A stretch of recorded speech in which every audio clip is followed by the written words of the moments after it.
Sébastien, vous a senti vachement ému ce soir parce que je pense que vous n'attendiez pas à avoir autant de monde en 6 ans. Est-ce que ça prouve que le combat, il avance et il est utile? Oui, effectivement, beaucoup d'émotions. Bon, un Aqua qui vient chez les Montois, en plus, il y a toujours un peu de rivalité, mais saine et rigolote là. Et effectivement, quand j'ai vu près de 500 personnes, je crois, on m'a dit, là, présentes dans les Landes, ben oui, je suis fier parce que voilà, on a cette reconnaissance. On n'intervient plus encore dans les Landes, mais voilà, aujourd'hui, on a prouvé que c'était nécessaire d'intervenir et tant mieux. Et puis tous les retours que j'ai déjà sont positifs, donc continuons le combat.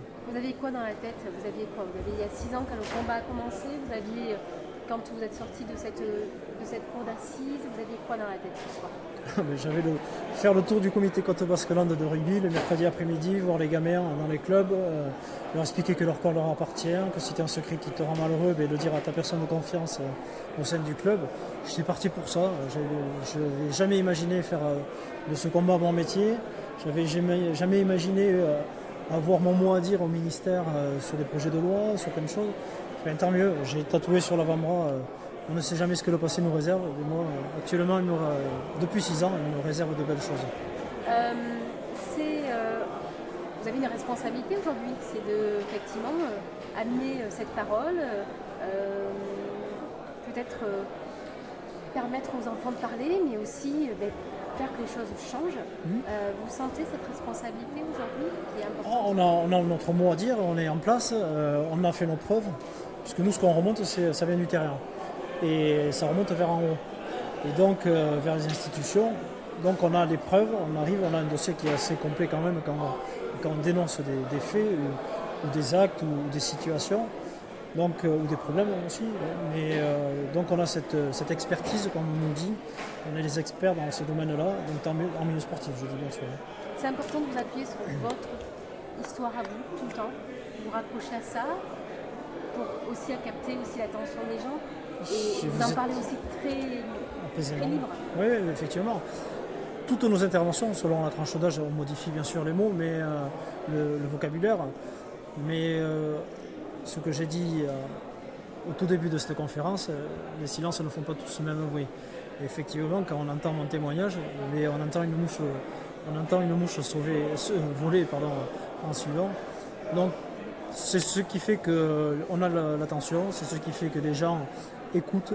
Et après, on y met un peu d'humour. Bon, là, il y avait beaucoup de monde, donc il n'y a pas eu trop d'échanges par rapport à d'autres fois, mais les échanges qu'il y avait étaient précis et clairs aussi. Donc, les chiffres sont effrayants. Les chiffres sont effrayants. Pour ceux qui les découvrent, oui, sont effrayants. Nous, on est habitués. Mais effectivement, les chiffres, quand on entend 165 000 enfants victimes de violences sexuelles en France par an, oui, c'est un chiffre qui fait peur. Mais c'est la réalité du terrain. Et c'est vraiment un chiffre qui se rapproche de la réalité en plus. Vous êtes sur le terrain, vous, depuis 6 ans. Vous n'avez de cesse de témoigner. Quand vous voyez que le témoignage d'une personne connue peut faire bouleverser les choses, ça vous fait quoi? Ça vous dit il faut que quelqu'un soit connu pour que les choses changent. Il faut que c'est super, enfin la parole. Le témoignage d'une victime connue, c'est très bien. Sans l'aide des journalistes, ça ne fait pas l'effet qu'on a là actuellement. Donc on peut saluer aussi le travail des journalistes qui vont publier ces actes subis de ces victimes qui sont restées des années dans le silence et qui étaient de haut niveau en plus. Après, l'idéal, ce serait que les victimes parlent pendant qu'elles sont en compétition, pour que justement écarter ces prédateurs du milieu sportif, mais on ne peut pas reprocher à une victime de parler 10, 20, 30 ans après les actes, parce que je sais ce que c'est de parler, et on ne parle pas comme ça en claquant des doigts. Le silence est terrible, le silence des gens qui dirigent, avec des personnes qui sont protégées pendant des années, et qui continuent à faire subir leurs actes. Et ça, c'est quand même quelque chose qui est impressionnant. Ça, c'est quelque chose qu'on ne peut plus accepter aujourd'hui, comme des choses qu'on faisait à l'époque. Moi, quand je jouais au rugby, les coachs se douchaient avec nous, on ne voyait aucun mal là-dedans. Sauf que maintenant, à l'ère d'aujourd'hui, on ne peut plus ces situations les accepter, il faut qu'elles soient dénoncées. Les agresseurs, il faut qu'ils soient signalés. Et les clubs qui déplacent un problème plutôt que de le signaler, mais cela aussi, il faut les sanctionner parce que on n'est pas dans la protection de l'enfance, on est dans la protection de leur image à eux.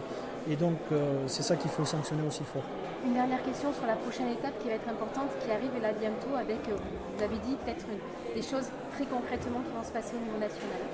Oui, mais c'est l'effet de synergie justement de ces affaires. Bon, on va multiplier les fédérations qui vont rejoindre notre association, donc plus d'enfants sensibilisés, plus d'adultes formés, plus de personnes sensibilisées à cette cause.